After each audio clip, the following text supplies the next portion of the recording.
Hello students, welcome to our channel. আজিলৈ যোগ SS second ইয়াৰৰ political সায়েন্সৰ কিতাপ ফাৰ্স্ট চেপ্টাৰ ডিমৰুৰ বিভক্ত বা ডিমৰুৰ অৱসান এই চেপ্টাৰটোৰ সম্পূৰ্ণ কোৱেশ্চন আনসাৰ তোমালোকে চাই যোৱা 100% ইয়াৰ পৰা আহিব। যোৱা কিবা বছৰ ধৰি আমি যিবিলাক পঢ়িছিলোঁ ইয়াৰ পৰা আহিছে আৰু যোৱা বছৰো বহুতো আহি গৈছে ইয়াৰ পৰা মই যিকেইটা দিছোঁ ইয়াৰ পৰা। গতিকে চাই যোৱা। 1 নম্বৰ, ৰাছিয়াত সমাজবাদী বিপ্লৱৰ মূল আদৰ্শ কি আছিল? এইটো হ'ব ব্যক্তিগত সমাজবাদ। আৰু 2 নম্বৰটো হ'ব পুঁজিবাদী ব্যৱস্থাৰ মূল ভিত্তি কি? ব্যক্তিগত অধিকাৰ আৰু প্ৰতিযোগিতা হৈছে এই পুঁজিবাদী ব্যৱস্থাৰ মূল ভিত্তি। তাৰ পাছত আছে 3 নম্বৰটোত আছে USSRৰ পূৰ্ণৰূপ কি?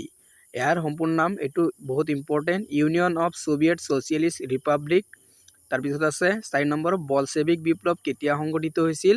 1917 চনত, অৰ্থাৎ যেতিয়া সোভিয়েট ইউনিয়ন 1917 চনত গঠন হৈছিল আৰু বলছেভিক বিপ্লৱ সংঘটিত হৈছিল আৰু এই বলছেভিক বিপ্লৱৰ ফলতে সোভিয়েট ইউনিয়ন গঠন হৈছিল। তাৰ পিছতো চাই যোৱা। 5 নম্বৰ, সোভিয়েট ইউনিয়নৰ পতন কেতিয়া হৈছিল? 1991 চনৰ 25 ডিচেম্বৰ তাৰিখে। 6 নম্বৰ, সোভিয়েট ইউনিয়ন কেইখন ৰাজ্যত অন্তৰ্ভুক্ত আছিল? অৰ্থাৎ কেইখন ৰাজ্য বা দেশ লৈ আছিল? সোভিয়েট ইউনিয়ন 15খন ৰাষ্ট্ৰ আছিল। সোভিয়েট ইউনিয়নৰ এইটো শৰ্ট কুৱেশ্যনত আহিব যে সোভিয়েট ইউনিয়নত কেইখন ৰাষ্ট্ৰ আছিল? এইটো লিখিবা 15খন ৰাষ্ট্ৰ আছিল। তাৰ পাছত চাই যোৱা। তাৰ পাছত আছে সোভিয়েট ইউনিয়ন কেইখন ৰাজ্য অন্তৰ্ভুক্ত আছিল? এইটো দিছোঁ। 7 নম্বৰটো চোৱা, ৱাৰশ্ব পেক্ট বা ৱাৰশ্ব চুক্তি কেতিয়া স্বাক্ষৰিত হৈছিল? এইটো হ'ব 1955 চনত, 49 নহয়, 55 চনত, 1955 চনত ৱাৰশ্ব পেক্ট বা ৱাৰশ্ব চুক্তি সন্মিলিত। তাৰপিছত চাই যোৱা। 8 নম্বৰ, কাৰ নেতৃত্বাধীন আৰু কেতিয়া বলছেভিক বিপ্লৱ সংঘটিত হৈছিল? এইটো হ'ব ভ্লাদিমিৰ লেনিনৰ নেতৃত্বত 1917 চনত এই বলছেভিক বিপ্লৱৰ সংঘটিত হৈছিল। তাৰ পাছতো চাই যোৱা। 9 নম্বৰ, ঠাণ্ডা যুদ্ধ বা শীতল যুদ্ধ অৱসান কেতিয়া হৈছিল? 1990 চনৰ অক্টোবৰ মাহতে শীতল যুদ্ধৰ অৱসান ঘটিছিল। আৰু বাৰ্লিন দেৱাল কেতিয়া নিৰ্মাণ কৰা হৈছিল? 10 নম্বৰটো 1961 চনত বাৰ্লিন দেৱাল নিৰ্মাণ কৰা হৈছিল আৰু এই দেৱাল শীতল যুদ্ধৰ প্ৰতীক আছিল বুলি জানিব পৰা যায় বা শীতল যুদ্ধৰ প্ৰতীক বুলি কোৱা হয়।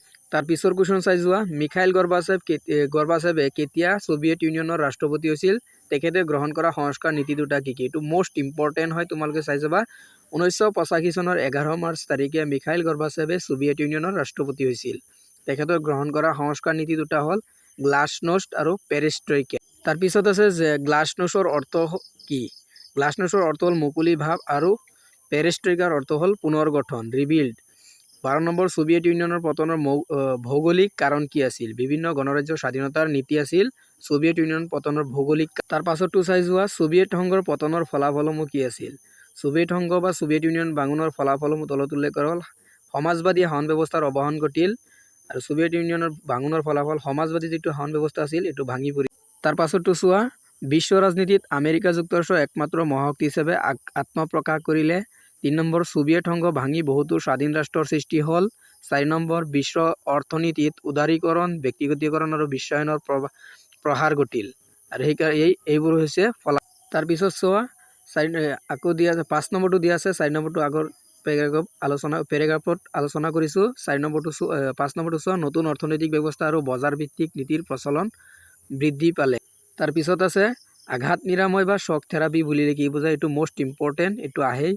সোভিয়েট ইউনিয়নৰ পতনৰ পিছত সমাজবাদী অৰ্থনৈতিক ব্যৱস্থাৰ পৰিৱৰ্তে বজাৰ ভিত্তিক অৰ্থনীতি প্ৰৱৰ্তনৰ বাবে গ্ৰহণ কৰা দ্ৰুত সংস্কাৰমূলক ব্যৱস্থাক আঘাত নিৰাময় বা শ্বক থেৰাপি বুলি কোৱা হয়। এইটো আৰু এটা নাম আছে আতংক নিৰাময় বুলিও কোৱা হয় বা আতংক মোচন বুলিও কোৱা হয়, সংকট মোচন বুলিও কোৱা হয়। গতিকে এইটো টুমাৰ্কৰ বাবে আহে, যেনেকুৱাই হওক তোমালোকে লিখ। তাৰ পিছতো দিয়া আছে আঘাত নিৰাময়ৰ ফলাফলসমূহ আলোচনা কৰা। উত্তৰ, আঘাত নিৰাময়ৰ বা শ্বক থেৰাপিৰ ফলাফলসমূহ তলত আলোচনা কৰা হ'ল।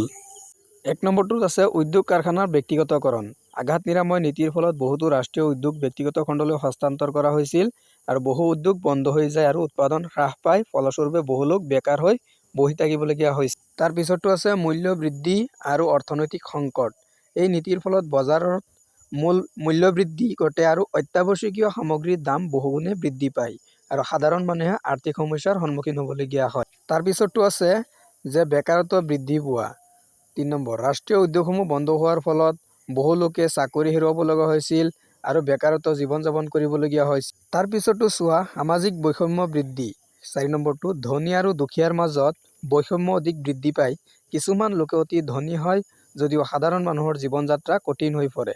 ইয়াৰ ফলত সামাজিক বৈষম্যৰ সৃষ্টি হয়। তাৰ পিছতো আছে 5 নম্বৰ, বজাৰ ভিত্তিক অৰ্থনৈতিক প্ৰসাৰ। সমাজবাদী অৰ্থনীতিৰ পৰিৱৰ্তে বজাৰ ভিত্তিক অৰ্থনীতিৰ বিকাশ ঘটে আৰু ব্যক্তিগত খণ্ডৰ ভূমিকা বৃদ্ধি পায়, অৰ্থাৎ পাৰ্চনেলিটি যিটো এইটো গুৰুত্ব বৃদ্ধি পায় সমাজবাদীৰ পৰিৱৰ্তে। তাৰপিছতো চাই যোৱা দ্বিমেৰু বিশ্বৰ উৎপত্তিৰ কাৰণসমূহ আলোচনা কৰা। দ্বিতীয় বিশ্বযুদ্ধৰ পিছত বিশ্ব ৰাজনীতিৰ বহুতো পৰিৱৰ্তন আহে আৰু আমেৰিকা আৰু ছোভিয়েট ইউনিয়নৰ বিশ্বৰ দুটা মহাশক্তি হিচাপে উদয় হয়।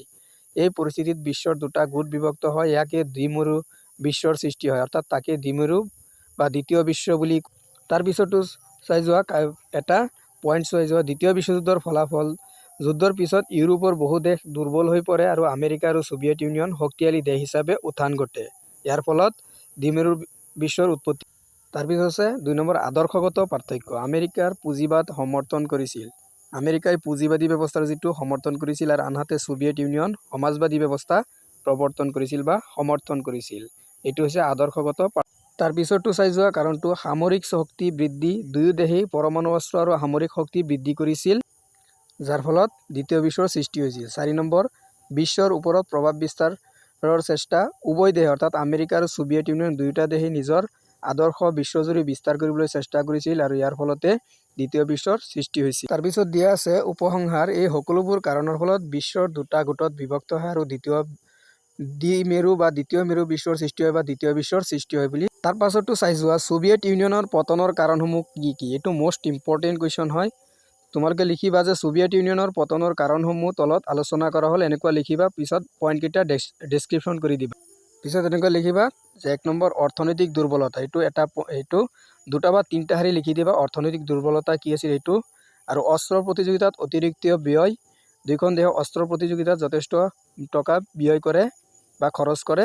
এইটো পইণ্টত লিখি দিবা অলপ দীঘলকৈ। তাৰপিছত আছে 3 নম্বৰ জনসাধাৰণৰ অসন্তোষ বৃদ্ধি। জনসাধাৰণৰ সন্তুষ্ট হোৱা নাছিল। 4 নম্বৰ বিভিন্ন ৰাজ্যৰ স্বাধীনতাৰ দাবী আৰু যিবোৰ ছোভিয়েট ইউনিয়নত যিবোৰ ৰাষ্ট্ৰ আছিল সেইবোৰ 15খন ৰাষ্ট্ৰ আছিল আৰু প্ৰতিখন ৰাষ্ট্ৰই স্বাধীনতাৰ দাবী উত্থাপন কৰিছিল। 5 নম্বৰ মিখাইল গৰ্বাচেভৰ গ্লাছনোষ্ট আৰু পেৰেষ্ট্ৰইকা নীতি, অৰ্থাৎ মিখাইল গৰ্বাচেভৰ সংস্কাৰমূলক উপসংহাৰ অৰ্থাৎ সমাপ্তি। এই সকলোবোৰ কাৰণৰ ফলত 1991 চনত ছোভিয়েট ইউনিয়নৰ পতন ঘটে আৰু শীতল যুদ্ধৰ সমাপ্তি। গতিকে এইখিনি আছিল আজিৰ ভিডিঅ'ৰ মূল বিষয়বস্তু। যিসকলে এইটো চেনেলত নতুনকৈ আহিছা চেনেলটো ছাবস্ক্ৰাইব কৰি দিবা, ভিডিঅ'বিলাক বন্ধুবৰ্গলৈ শ্বেয়াৰ কৰিবা, লাইক কৰিবা, কমেণ্ট কৰিবা, আৰু কিবা নুবুজিলে কমেণ্ট কৰিবা, বুজাবলৈ চেষ্টা কৰিম। আৰু কি কি ছাবজেক্টৰ নোট লাগে কমেণ্ট কৰিবা। HSৰ হওক, ক্লাছ 10ৰ হওক, 9ৰ হওক, যিবোৰ লাগে তোমালোকে কমেণ্ট কৰিবা। আমি পিছত ভিডিঅ' আকাৰে দিবলৈ চেষ্টা কৰিম।